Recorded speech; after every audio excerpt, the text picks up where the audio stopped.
Hello, everyone. Welcome back to another Downfield podcast. Today, we're going to discuss the last division in the NFL, the AFC South. As always, I'm your host and football aficionado, Jeff D. Thank you for listening to the show, which is the eighth and final podcast where I break down each entire division, going over coaching changes, player losses and acquisitions, strength of schedule, the 2024 draft, and finally, a record prediction for each team in the division. Today, I have with me my football friend and only other child that I'm aware of, my boy Drew. He's joining me on this show because ever since we went down to Jacksonville a couple of years ago and visited the stadium, he decided that the Jaguars were awesome and that was the team that he was going to root for. So he jumped on that bandwagon, unfortunately. Drew, what's going on today? Nothing really. Nothing really. It's in the afternoon, so he just woke up not too long ago. Are you ready to talk about some Jacksonville Jaguars football? Yes. Yes. All right. Well, that's a positive. How does it feel to know that Jacksonville was one of the biggest disappointments last year, not even making the playoffs? I would say that the only thing that is a bigger disappointment than the Jaguars is that the Chiefs went to the Super Bowl. I could not agree with you more on that one. So do you think that the Jaguars will be able to get past the 2023 AFC South champions Houston Texans this year and make it back to the playoffs? I hope so. I think it'll be close this year. Are you happy that the Jaguars don't play the Ravens this year? I'll take that as a yes, seeing as how the Ravens are predicted to be the better team in the AFC between the two of them. I tell you what, let's get right started with the Jacksonville Jaguars, and we'll start talking about coaching. The Jaguars are bringing back head coach Doug Peterson for his third year after finishing 9-8 in 2022, winning the AFC South and one playoff game that they probably shouldn't have won against the LA Chargers. Last year, they finished 9-8 again, but finished second in the South and didn't make the playoffs at all. Outside of Peterson's 2017 Super Bowl winning season with the Eagles, where they finished the regular season 13-3, Doug has never finished with more than 9 wins in a season. At defensive coordinator this year is Ryan Nielsen, who was the defensive coordinator in Atlanta last year with mixed results. For example, his sack leader in Atlanta was 37-year-old Calais Campbell, who had just 6.5 sacks. Nielsen will be taking over as the defensive coordinator for a team that finished 25th in team sacks last year. Atlanta was just 21st in team sacks last season, just by comparison. At offensive coordinator is still Press Taylor, who's entering his third season in Jacksonville, and who Peterson said that he was considering taking play calling duties away from last year. So the coaching already doesn't look that great for the Jaguars.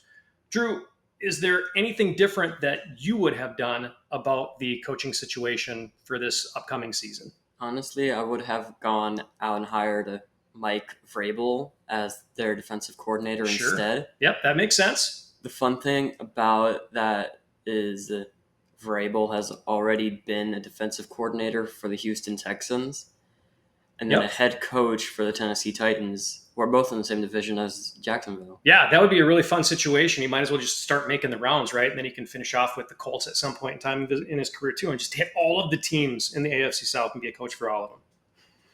Yeah. All right. Nice touch. I like that. So do you think Doug Peterson then is going to be on the hot seat this year? I think that if he was thinking about pulling the play calling away from his offensive coordinator, he probably should have just pushed to have him replaced completely. Yep. I would say that too. If the Jaguars don't finish the year with double-digit wins, especially giving Trevor Lawrence a huge contract, Peterson could be gone. Yeah, I think that's great. And it's the same kind of thing that happened when he was in Philadelphia. He had 2 mediocre seasons after they won the Super Bowl, and then he went downhill again. I think he finished 9-7 2 years in a row, and then he did worse than that, and he was gone. Jacksonville finished the 2023 season with a 9-8 record, and I had actually said that they would go 14-3 and win the AFC South and get the number 1 seed in the playoffs, and I could not have been more wrong. I thought that was a real possibility. However, there were some injuries to the team. They played inconsistently, and they ended up having the 6th toughest schedule in the NFL, facing opponents with a combined winning percentage of .533. Entering his 4th season as quarterback is Trevor Lawrence, who finished 2023 with 4,016 passing yards, which was good enough for 10th in the NFL, completing 65.6% of his passes, which was 14th. Meanwhile, his career completion percentage is just a 63.8%. So I wouldn't expect much better from Lawrence this year. He also threw 25 touchdowns last year, which was 15th, 14 interceptions, which was tied for fourth, and he had a QBR of 56.2, which was 18th, and a passer rating of 88.5, which was 23rd. In my opinion, Lawrence should barely be considered in the top half of NFL quarterbacks, yet they made him the highest paid player at one point in the league. So, Drew, what do you think about Jacksonville making Lawrence the highest paid quarterback with those kind of subpar, middle of the road quarterback numbers? I like Lawrence, but the massive contract he got, I think you have to seriously question general manager Trent Baalke, because if Lawrence doesn't improve, Baalke could be out of a job as well. Wow, you're just ready to fire everyone, huh? Get rid of the general manager, get rid of the head coach, Yes. take the play calling away from the offensive coordinator, scrap the whole thing. It's all going. Delete the team. Control, Alt, Delete the Jacksonville Jaguars this season. At running back is Travis Etienne, who the Jags drafted 25th overall in 2021. He had a down year last year, but still managed 1,008 yards, which was good enough for 11th in the NFL, on 267 carries, which was the fourth highest for a terrible 3.8 yards per carry.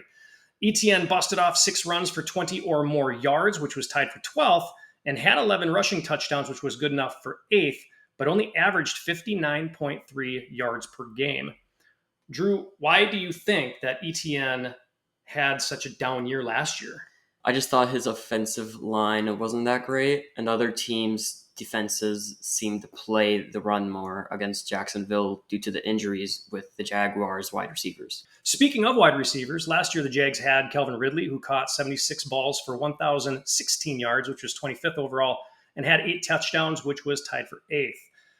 But he has since moved on to division rival Tennessee Titans. Jacksonville still has Christian Kirk, who last year only played in 12 games due to a core muscle injury. Kirk caught 57 passes for 787 yards and 3 touchdowns. And the Jaguars' number 3 wide receiver last year was Zay Jones, who had 34 catches for 321 measly yards and 2 touchdowns in only 9 games again due to a PCL and cartilage injury. But he's in Arizona this year, so we don't have to worry about him either. Jacksonville had to revamp and beef up their beaten up, broken wide receiver crew. They went out and they got Gabe Davis from the Buffalo Bills, who caught 45 passes for 746 yards and 7 touchdowns, which was tied for 18th. The wide receiver 3 for Jacksonville this year will likely be rookie Brian Thomas Jr., who the Jags drafted 23rd overall this last April. Switching over to tight end. Tight end was the very underrated Evan Engram. I know because I had him on my fantasy team last year and I got him late in later rounds, who finished his second year with the Jags last year with 114 receptions, which was first for tight ends and 4th overall among all wide receivers. He had 963 receiving yards, which was 3rd for tight ends, and he had 4 touchdowns, which was tied for 12th for tight ends. Engram also had 516 yak yards after the catch, which was 2nd for tight ends. Moving on to the offensive line, let's see if your theory is correct about them being just bad last year. At left tackle, they had Cam Robinson, who they drafted 34th overall in 2017. Robinson only started 9 games last year due to a knee injury, though. Ezra Cleveland and Walker Little also started games at that left tackle position. The Jags had multiple players at left guard last year as well, including Tyler Shatley, Ezra Cleveland again, and Ben Barch. At center, they only had one player with Luke Fortner, who was in his 2nd season, but he was just as inconsistent, so Jacksonville went out and they signed 9-year veteran Mitch Morse, who spent the last 3 years in Buffalo.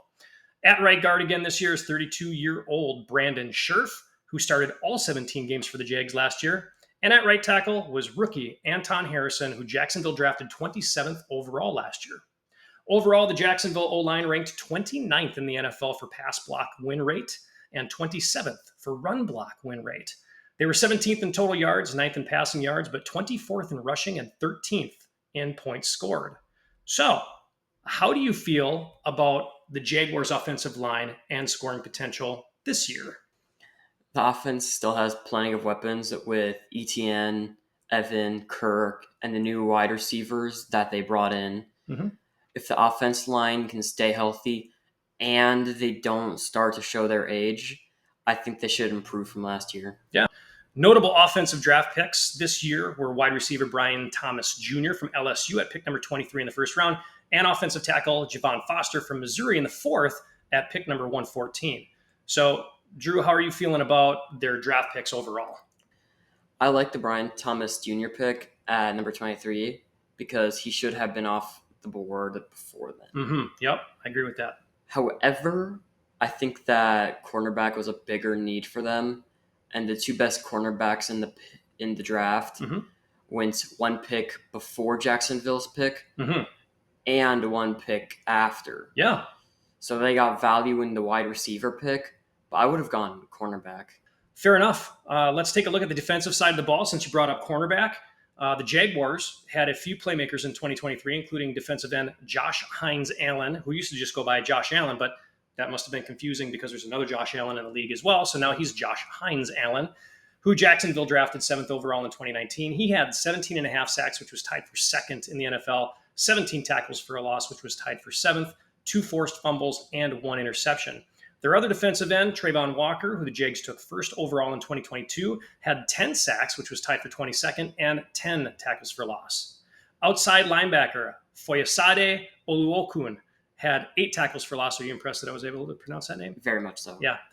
He had 8 tackles for a loss, 2.5 sacks, 1 forced fumble, 1 interception, and 111 solo tackles, which was more than anyone else in the NFL. That was first. He's back for his 3rd year with the Jags as well. Finally, safety Andre Cisco. Cisco, that's fun to say. He had 4 interceptions, which was tied for 7th, 5 passes defended, and 1 forced fumble. He'll be returning for his 4th year in Jacksonville. 2 pieces of Jacksonville's defense that won't be returning this year are cornerback Darius Williams, who accumulated 4 INTs, which was tied for 7th, 19 passes defended, which was 2nd overall, and 2 forced fumbles. He's left for the West Coast and the LA Rams. And safety Rayshon Jenkins, who had 2 interceptions, 9 passes defended, 66 solo tackles, and 101 total tackles. He's also left for the West Coast, but he went to the Seattle Seahawks instead. So, Drew, how are you feeling about some of the guys that Jacksonville lost in this offseason on defense? Well, it's awful. Their pass defense was one of the worst in the NFL last year, and they lost 2 of their best defensive backs. They did.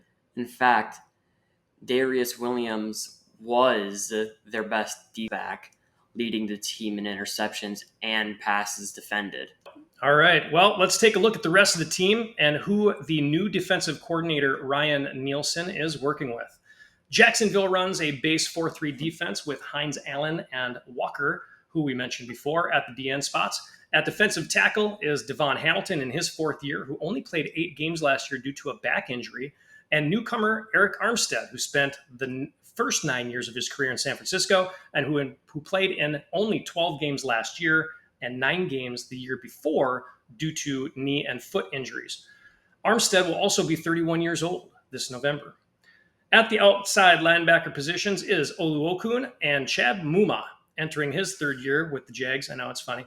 At middle linebacker is Devin Lloyd, who also is entering his 3rd year in the NFL after the Jags drafted him 27th overall in 2022.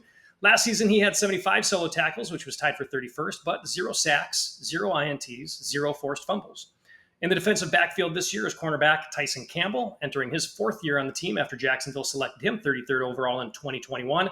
However, Campbell had only 1 INT and 5 passes defended last year. On the other side is newcomer Ronald Darby, who will be playing for his 5th team in 6 years. Last year, Darby did have 0 interceptions and 7 passes defended. He's a solid player overall. At the safety positions, they have Cisco, who we mentioned before, and Antonio Johnson, who in his rookie season last year had 17 total tackles, 0 interceptions, 1 sack, and 1 forced fumble. As a unit last year, the Jags finished 22nd in total yards allowed, 26th in passing yards allowed. So I guess you were right about the cornerback situation. They were 9th against the run, and they were 17th in points allowed. The Jags were also 11th in total takeaways, 13th in interceptions, and 25th, as I mentioned before, in total team sacks. So maybe they could use a little bit more pressure coming off the defensive line. If Eric Armstead can get back to how he was playing before the injuries, then that should add a little extra pressure on opposing QBs and help out the DBs as well. Good call. Taking a look at the notable defensive draft picks for the Jaguars this year, we have defensive lineman Mason Smith from LSU, taken at number 48 in the second round. Cornerback Jarian Foster from Florida State, taken 96th in the third round. And defensive lineman Jordan Jefferson from LSU as well, who was taken 116th in the fourth round. So they drafted 2 defensive linemen and a wide receiver, all from LSU. It's a bold strategy, Cotton. Let's see if it pays off for them. Overall draft grade that I'm going to give the Jaguars is a B-. They definitely got value with the Brian Thomas Jr. pick, and he should be a contributor right away. I'm not sure how I feel either about drafting 2 D linemen from the same school in the second and fourth. However, they did address their cornerback needs, albeit later than probably what they should have in the third and the fifth round. The strength of schedule this year for the Jaguars is tied for 8th, with opponents having a combined winning percentage of .512, which puts them right where the Raiders and the Pats are this year as well. Let's go ahead and go game by game, see if we can predict where they're going to finish this year, and I'll get your takes on this as well. Jacksonville opens up on the road in Miami. What do you think? I think they win. You think they win? I've got that one marked down as a loss. I like home games week 1. Week 2, they've got Cleveland at home. I think it's like a very slim win. Slim win? I'll take a slim win. I've got win as well. In week 3, Monday Night Football at the Buffalo Bills. That one might be a lose. Yep, I've got that one down for a loss as well. And then week 4, we've got at the Houston Texans, the reigning division champions. I kind of think it might be a slim win again, but maybe very close to a loss. All right. I'm still going to say it's a win. You're going to say it's a win. I've got them down for a loss only because it's a division rival and it's in Houston.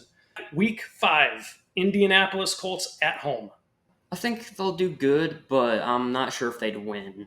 Really? Okay. Wow, we're going almost opposites here. I've got that game as a win, and then they've got 2 kind of interesting games in week 6, week 7. They are overseas. Their first overseas game is against Chicago in week 6. What do you think? Chicago Bears, brand new quarterback. I think they might win that one. Yeah, I agree with that one. I think they win. And then their next week of overseas game, they're playing New England. I think that one might be a slim win. Slim win. I've got it down for a win as well, so I think that one's good. They come back from being overseas, and they've got a home game against the Green Bay Packers. Personally, I'm not a big fan of the Packers, so I'm going to say a win. I've got them down for a win too, so that's a good one. Week 9 is at the Philadelphia Eagles. I think that one might be a very slim lose. Slim loss. All right. I've got it down for a loss as well. A loss is a loss. And then they come back home, and they've got the Minnesota Vikings at home in Jacksonville. I hate to say this since they're our state team, but I feel like it's going to be a big win. For Jacksonville? Yeah. I've got them down for a win on that game as well. The Vikings aren't really that good. Well, and they recently, here's the problem with the Minnesota Vikings is they just lost J.J. McCarthy for the entire season with torn meniscus in his knee. And who knows what happened to Jordan Addison at practice as well. So they're already feeling some hurt, and week 1 hasn't even started They're yet. already sucking. Yep, pretty much. The next week, they are at Detroit. It's going to be a slim chance, but I think they might win. Yeah, I've got them down for a loss. I think Detroit's going to be a little bit better this year. Coming into week 12, they've got the bye week, and then coming off the bye week, they've got some extra rest, and they've got Houston at home. This one might be a slim loss. Slim loss, okay. I've got you. So you got them winning at Houston and losing at home to Houston. I've got just the opposite. All right, so I've got them winning at home against Houston. The next week, they are at the Tennessee Titans.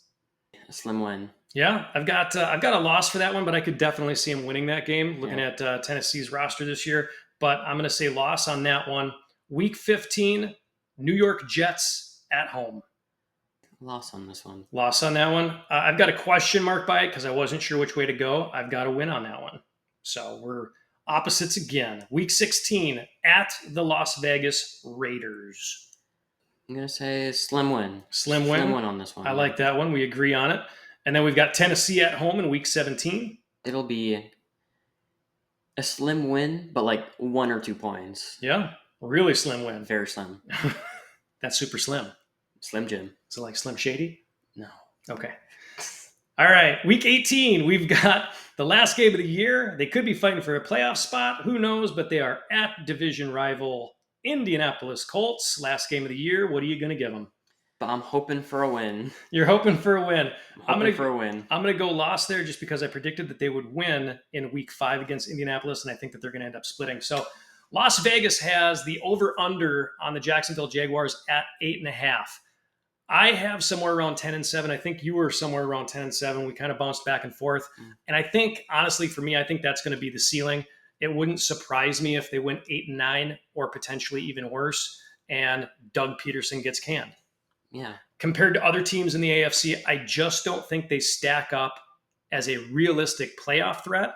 So while they might finish 10-7, probably closer to 9-8 again for the third year in a row, I think they just missed the playoffs. Maybe they're the number 8 team or the number 9 team overall.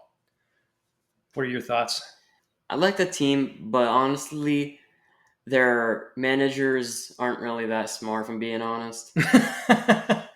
So Drew's going for a GM spot in the NFL in the future here. So he's laying the foundation right now, calling out the general managers. Drew knows best. He knows better what to do in Jacksonville. So next up, we're going to go off to the Tennessee Titans, and we're going to say goodbye to Drew since he only likes the Jacksonville Jaguars. And I'm going to take it by myself after this. Thank you so much for being here today. You can go and take a nap. Thank you. Next up is the Tennessee Titans, and boy, do they have some rebuilding to do this year. Last year they finished at 6-11, and I said that they would finish 6-11. Their strength of schedule last year was tied for 9th with the Patriots, who finished 4-13, and the Panthers, who finished 2-15. They all faced opponents with a .522 winning percentage. The Titans went out and got some new coaches this year, though, starting with former Bengals offensive coordinator Brian Callahan, not to be confused with Tommy Callahan. Tommy likey. Tommy want wingy. This would be Callahan's first head coaching position in the NFL. Tennessee's new offensive coordinator, Nick Holtz, who spent last year in Jacksonville as the passing coordinator. So this is an interesting setup so far.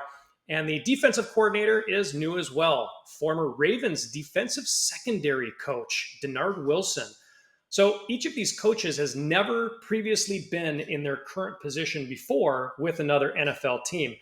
Maybe the Titans should wear green jerseys this year for how green their coaches are. Starting at quarterback this year is not Ryan Tannehill, as it was last year, who was benched halfway through the season, by the way. It's Will Levis, who the Titans drafted 33rd overall last year and started in 9 games for the Titans in his rookie season. Levis wasn't particularly good either, throwing for 1,808 yards, completing just 58% of his passes, which was 35th, for 8 touchdowns, 4 interceptions, with a 33 quarterback rating, which was 33rd, an 84.2 passer rating, which was 26th. But hey, at least he's got a good-looking girlfriend again, right? Another change comes at the running back position, where Derrick Henry has been for the last 8 seasons. Now they're going to roll with Tony Pollard, who spent the last 5 years in Dallas and rushed for 1,005 yards, which was tied for 12th at 4 yards per carry, having 6 runs of 20-plus yards, which was tied for 12th, and 59 yards per game, which was 20th. Behind him is Tajay Spears, who many think will take over the starting running back position.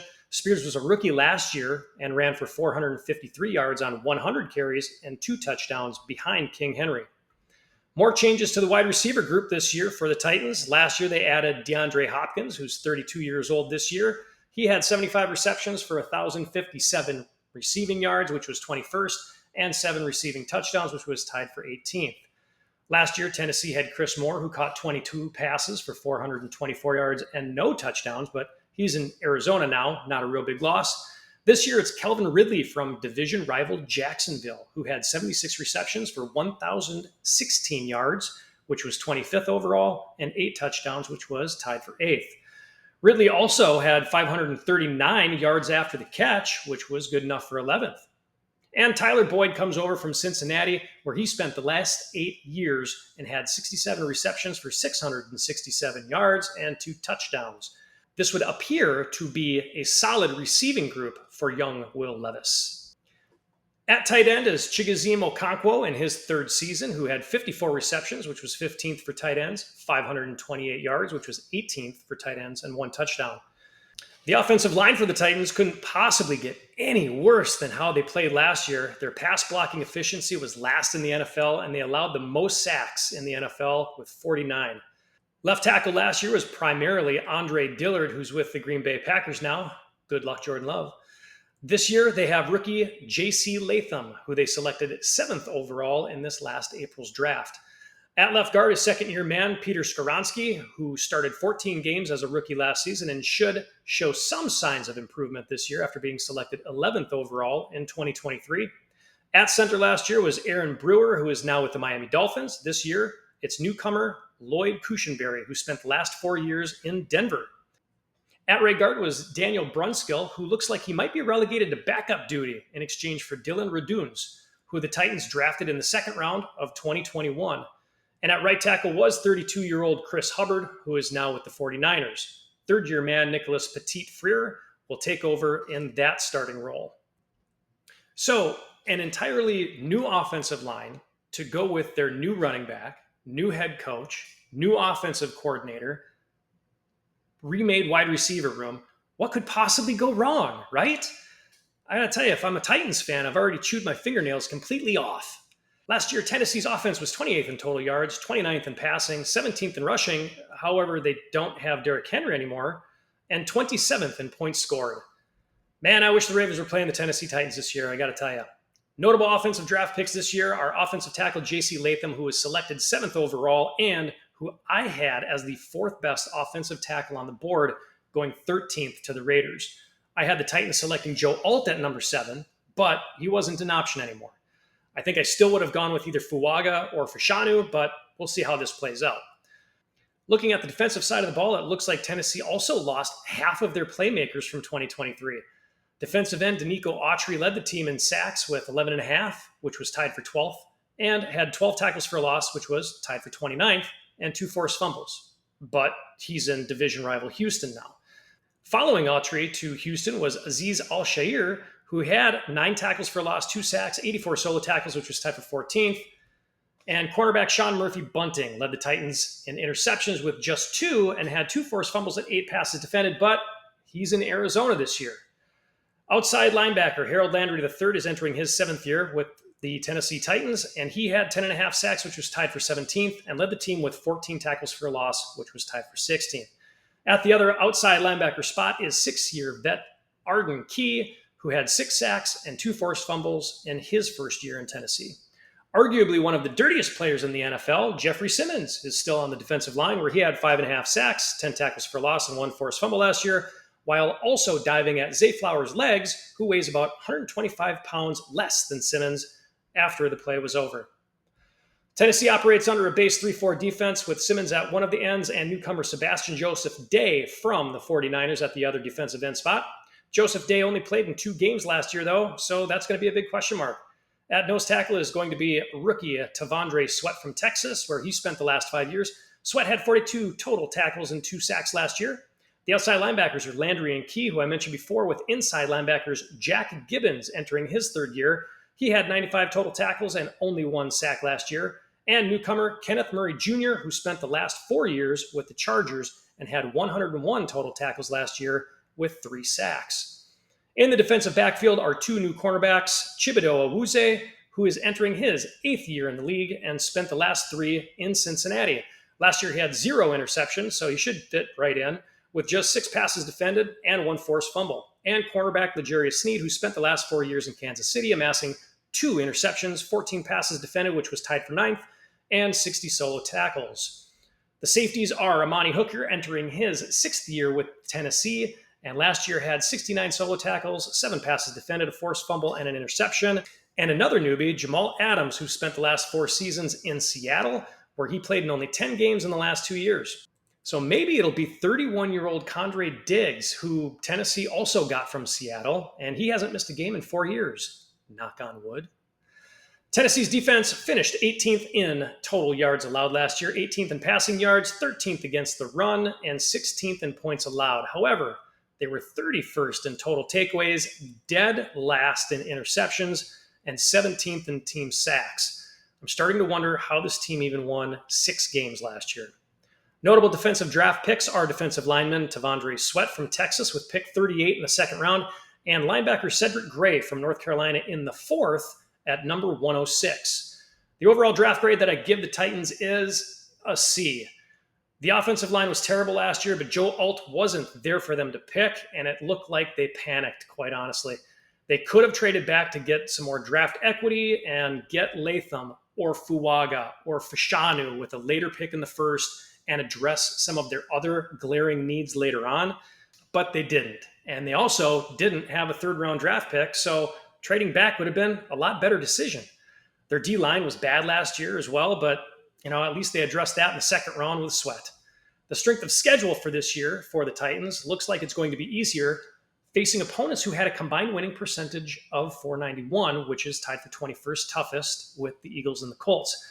Let's take a look at their schedule, predict where they will fare this year. Starting off in week 1, Tennessee is at Chicago, where I've got a question mark. It could go either way, but I've got a loss just because they're on the road against Chicago. Then they come back home for the New York Jets for a loss. And then they've got the Green Bay Packers at home for a loss. Then it's Monday Night Football and on to Miami for another loss. The only good news at this point for Tennessee is that they have an early bye week in week 5, so they'll be able to recover a little bit, but they're going into the bye at 0-4. They come off the bye, they've got Indianapolis at home for a win, then they're back in Buffalo for another loss. Then they're at Detroit for another loss. They've got New England at home for the win, then they're at the Chargers for a loss. Minnesota at home will give them the win there, then they're at Houston for another loss. At Washington, I think Washington is also going to be better. So we've got another loss there. And then Jackson comes into Tennessee and we'll give them the win on that one. Cincinnati at home. Wow, there's another loss. At Indianapolis, they're going to split that series. So I'm saying a loss at Indianapolis. Then it's at Jacksonville for another loss. Then in week 17, they've got Houston at home. I believe that they're going to play spoiler there. Let's give them the win against the Texans.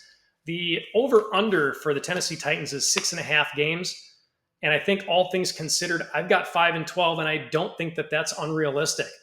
They lost their best piece of their offense, the best piece of their defense, practically all new coaches, and unproven Will Levis. This is just not a good team, folks. Sorry, T.I. Hate to disappoint.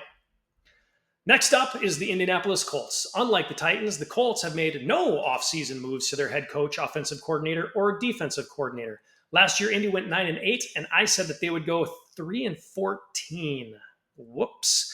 What I didn't anticipate was that quarterback Anthony Richardson would get hurt with a sprained AC joint, and Gardner Minshew would take over so favorably for him. I mean, the Colts were 1-2 on their way to being 1-3 before Minshew took over. Also, there was that whole Jonathan Taylor situation. Were they going to pay him? Was he actually hurt? Were they going to trade him? The whole offense honestly looked like a mess. Their strength of schedule last year was 18th, with their opponents having a combined winning percentage of 491. Minshew played admirably, throwing for 3,305 yards, which was 17th in the league, with 15 touchdowns and 9 interceptions. And he will be likely the starter for the Las Vegas Raiders this season. The backup for Richardson this year is Joe Flacco, who I'm sure we'll see sooner than later. I have no faith in Richardson's durability. At running back, Jonathan Taylor is back. They did not trade him. He's not injured yet.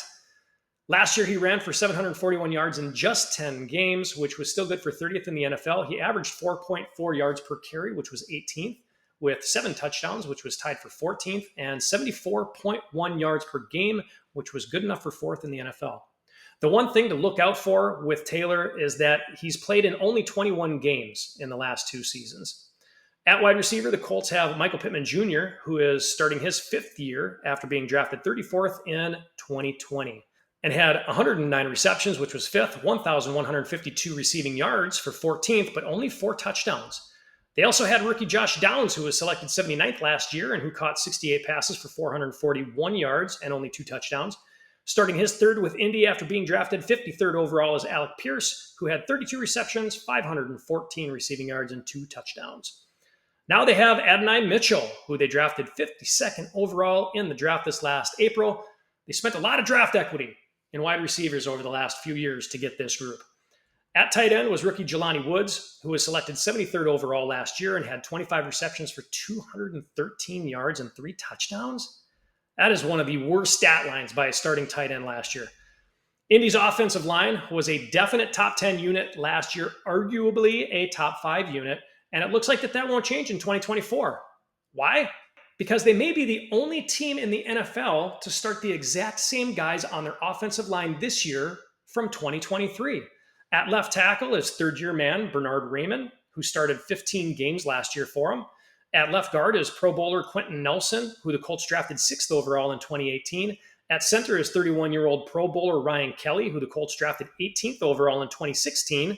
At right guard is third-year man Will Fries, who started all 17 games last year. And at right tackle is Brandon Smith, who the Colts drafted 37th overall in 2018.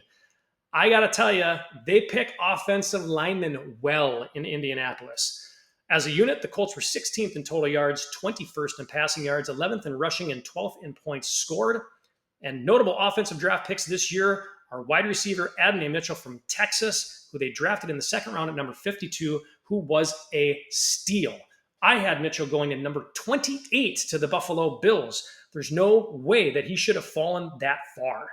In the third round at number 79, they selected offensive tackle Matt Goncalves from Pitt.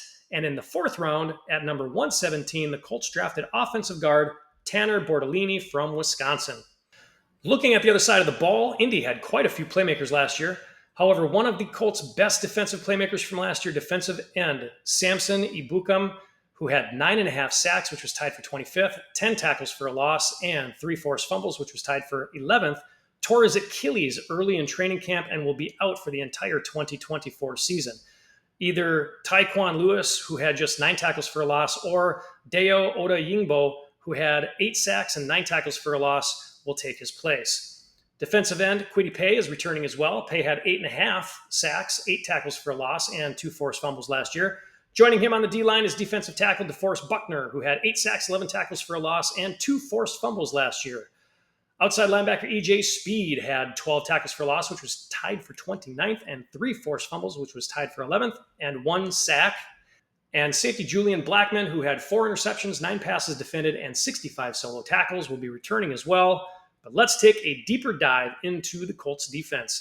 Indy runs a base 4-3 defense with Paye and probably Lewis at the other DN spot, with 9-year vet Buckner and defensive tackle Grover Stewart entering his 8th year with the Colts, who had just 1/2 sack last year in 11 games played.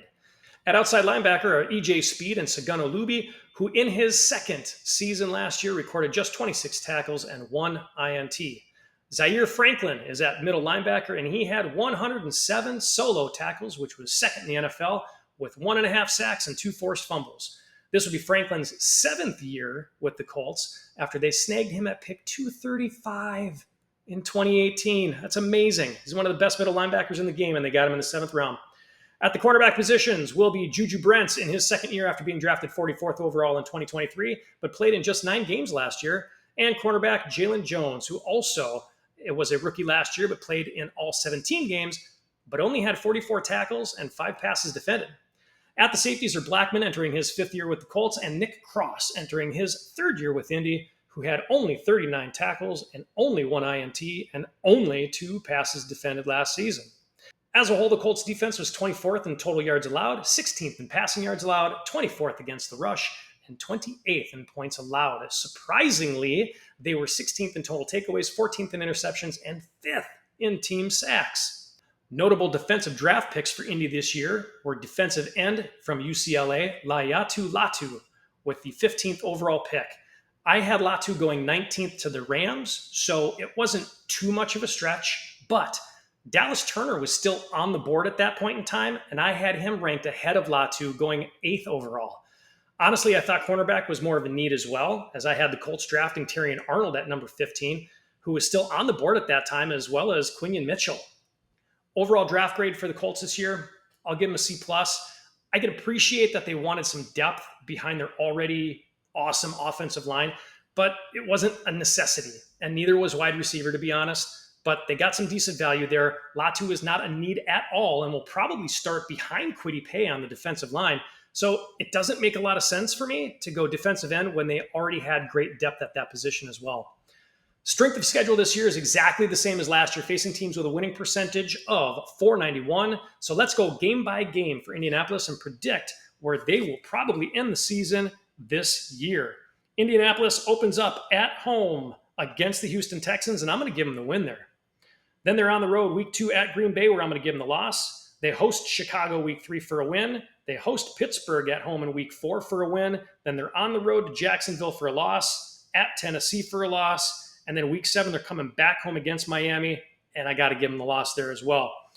At Houston in week 8 is going to be a loss, and what started to look like a promising beginning of the season goes downhill quickly. Week 9 at Minnesota, we're going to go loss, but then they host Buffalo at home for a win. At the New York Jets for a loss, Detroit at home for a loss, and then at New England for a win. They finally get their bye week in week 14, and then they're at Denver for a loss. Tennessee at home for the win, at the New York Giants for a loss, and then Jacksonville at home for a win.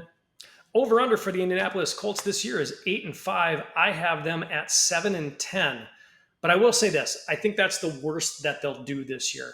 I could see them realistically going 10-7 as well, but the defense is a little too suspect for me, and the offense with Anthony Richardson, who I have zero faith in, is going to have to carry them. In order for the Colts to do better than 7 wins, it's going to have to be a Cleveland Browns type of situation, I think, where Flacco comes in and this offense gets a little bit better.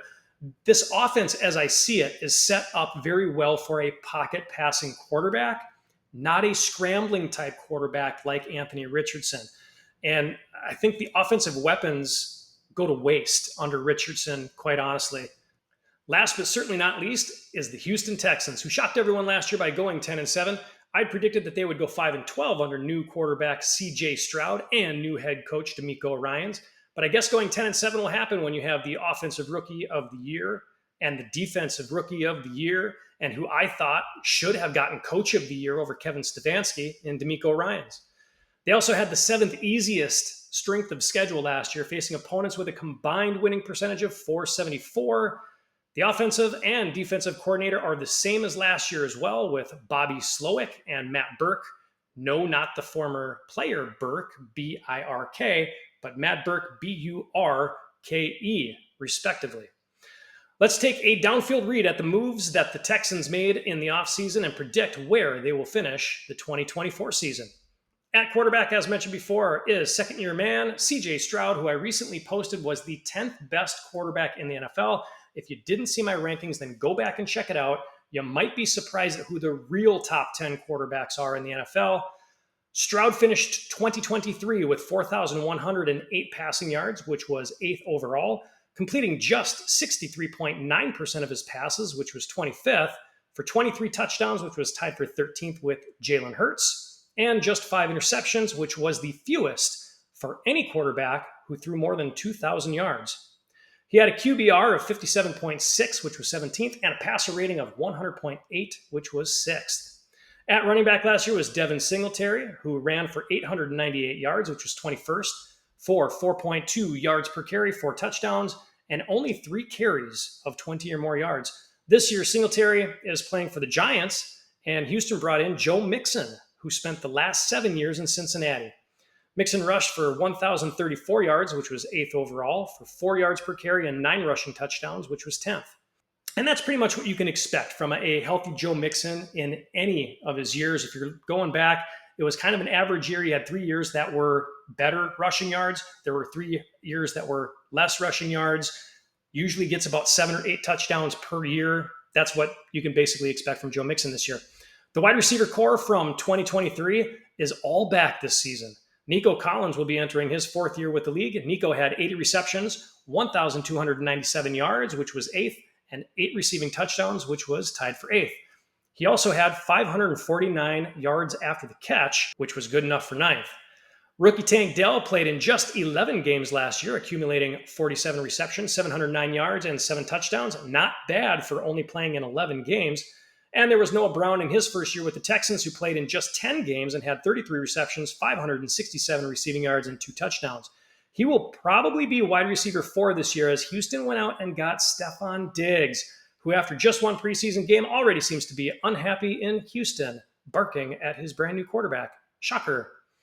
Diggs will be 31 years old this year in November and spent the last 4 years in Buffalo. Last year, Diggs had 107 receptions, which was 7th, 1,183 yards, which was 13th, and 8 touchdowns, which was tied for 8th. At tight end is Dalton Schultz, who switched Texas teams last year after spending his first 5 years in Dallas, going to Houston. Last year, Schultz had 59 receptions, which was 12th for tight ends, 625 receiving yards, which was also 12th for tight ends, and 5 touchdowns, which was tied for 7th. The Texans' offensive line was decimated last year with injuries, so we never really saw their true potential, which is kind of scary. At left tackle is Pro Bowler Laramie Tunsil, who turned 30 this summer. He started 14 games for Houston last year and is regarded as one of the best left tackles in the league.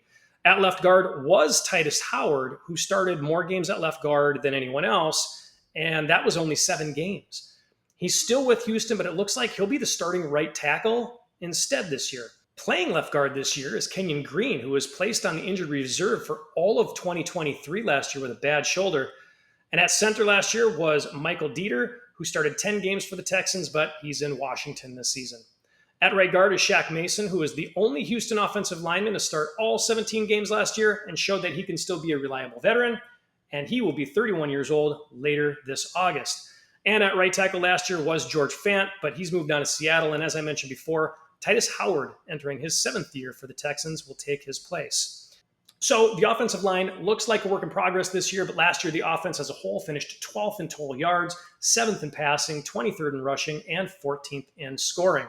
Notable offensive draft picks this year were offensive tackle Blake Fisher from Notre Dame in the 2nd round at number 42, which seems like a no-brainer, and tight end Cade Stover from Ohio State with pick number 123 in the 4th round.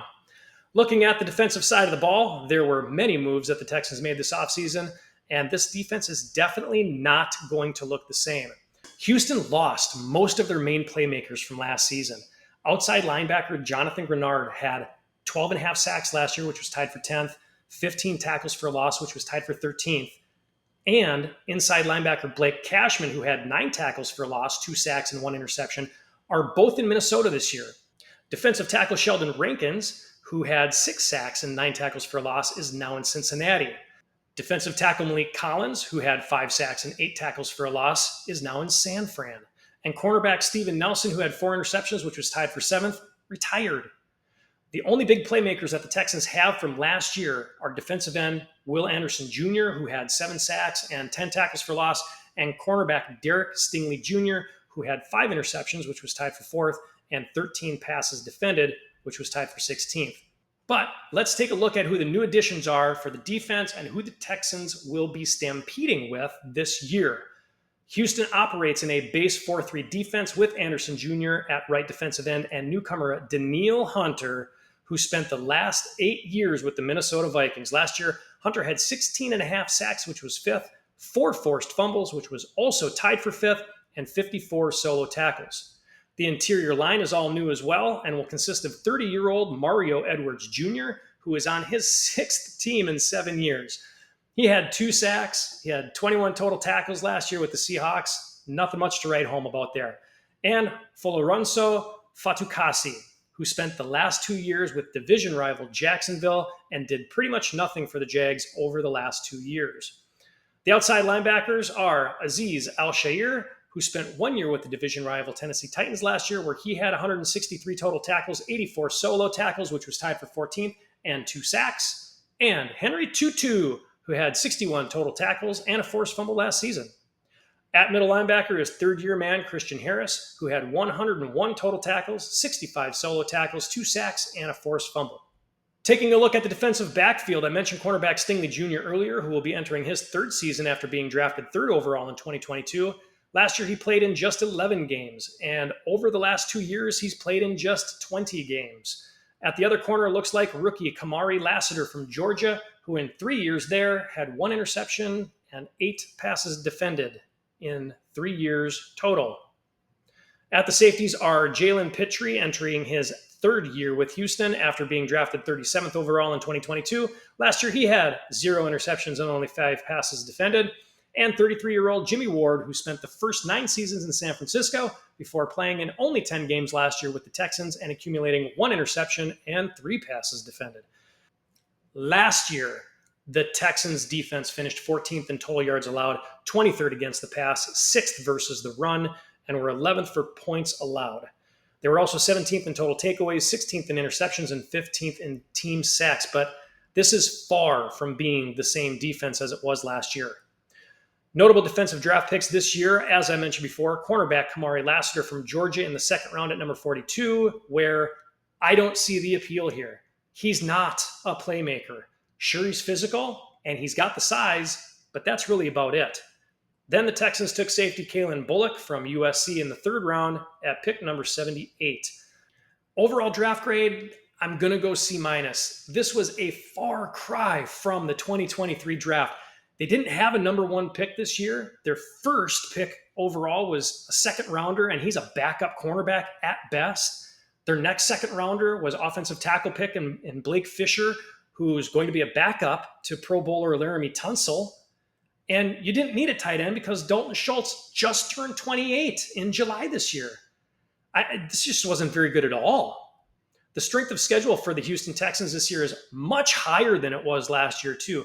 This year, their opponents have a combined .526 winning percentage, which is tied for fourth with the Green Bay Packers in the NFL this year. Let's go through the schedule to see where the Houston Texans will finish in 2024. They open up week 1. They're at Indianapolis, and I'm going to give them a loss. They've got Chicago at home in week 2, which will go win. At Minnesota in week 3, that should be an interesting game, seeing as how they've practically swapped defensive players there. I'm going to give that one to Houston. Week 4, Jacksonville at home, we're going to go win. Buffalo in week 5 at home, we'll go win again. At New England for the win. At Green Bay in week 7, and I'm going to go loss there.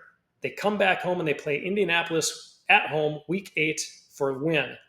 Then you've got Thursday Night Football, week 9 at the New York Jets for a loss. Detroit at home for the win. And then week 11 is a Monday Night Football game against the Dallas Cowboys, and I am going to go loss there. At home against Tennessee is the next week, which is a win. Week 13 at Jacksonville for a loss. So they're at the bye week somewhere around 8-5. Coming off the bye week, you've got week 15, Miami at home for a win. Then you've got a Saturday game at Kansas City for a loss. Week 17, Baltimore at home. I'm going to give you the win here, even though I don't think it's going to happen. It's a Thursday night football game. I think Baltimore is a better team. I'm going to give you the win anyway, just to make you feel good about yourselves. And then the last week of the year, week 18 at Tennessee, we're going to go loss. So the over-under for the Houston Texans is 9.5. I have 10-7, again, same as last year. And I have to admit, I think that might be a little high. I underestimated this team last year.